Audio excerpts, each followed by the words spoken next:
This is Cousin Lester Keaton, and he's going to share with us one of his childhood memories and some of our Keaton family history. Oh, thank you, baby. You know, Beatrice has an inquisitive mind, and she's anxious to share with you some of the things that I tell her about our childhood.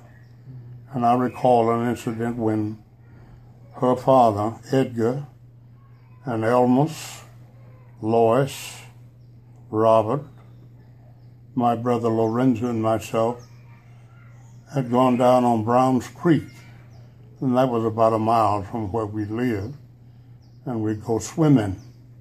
We'd gone down there and had gone swimming, was on our way back to the house. And when we got back within about a block of our house, the old home place was in view, and also my great uncle's house was in view on the right side.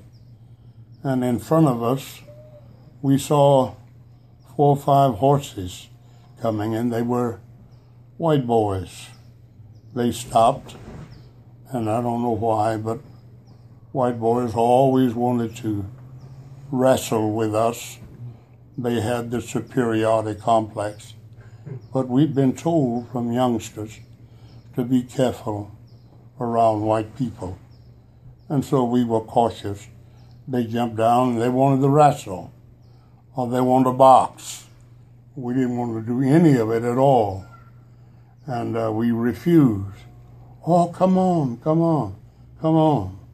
Until finally one of them, to try to excite us and draw us into it, they jumped down and they ran up to Edgar.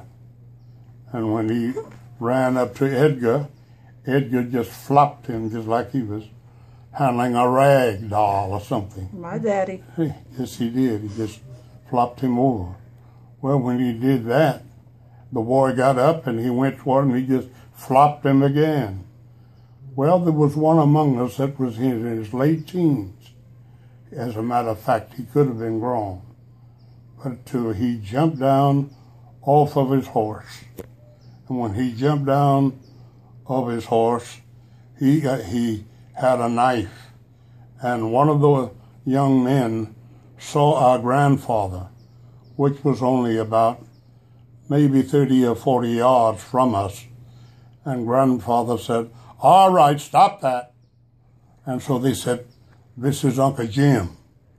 You know, back in those days, of course, that community had great respect for our grandfather, and they all called him Uncle Jim. And most white people, when black people got old or elderly, they wanted to really respect him if he was a man. And my grandfather, of course, they called him Uncle Jim. And they said to the boy that jumped down, says, "Look out, here come Uncle Jim." So they jumped on their horses and rode away.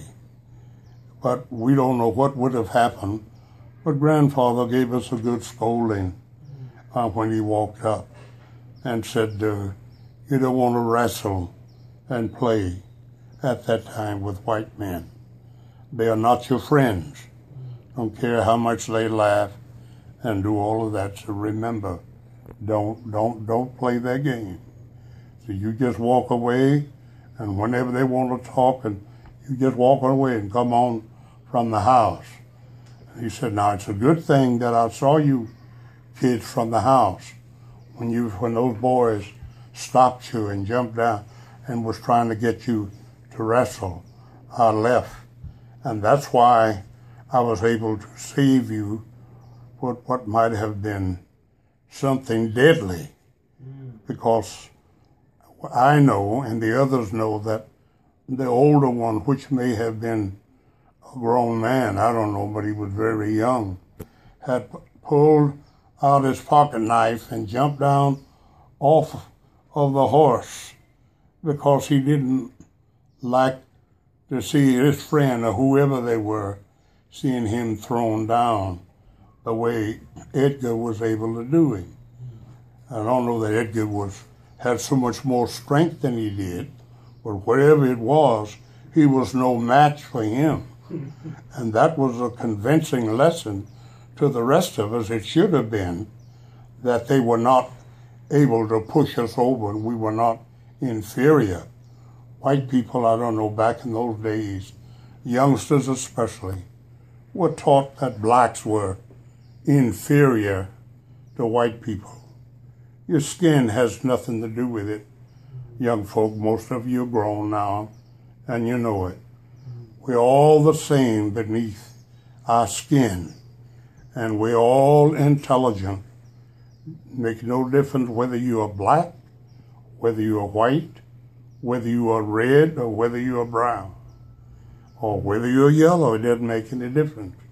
We're all human beings, and we were created equally with the same chance and opportunity. We can do anything that they do it. And in many cases, we've been taught to do it better because we've been trying to fight to get a chance. Anything that they have ever done or could do, you can find a black man that has done the same thing. So we have no inferiority complex. We had a friend, one of the civil rights activists years ago. As a matter of fact, I'm trying to think of the religion, that what it's called now. But anyway, they started out saying black is beautiful. Oh, that's been 40 or 50 years ago. Black is beautiful. You have no reason to be ashamed of it because of your color. Not at all. A lot of them wish that they had some color to their skin, just like you have.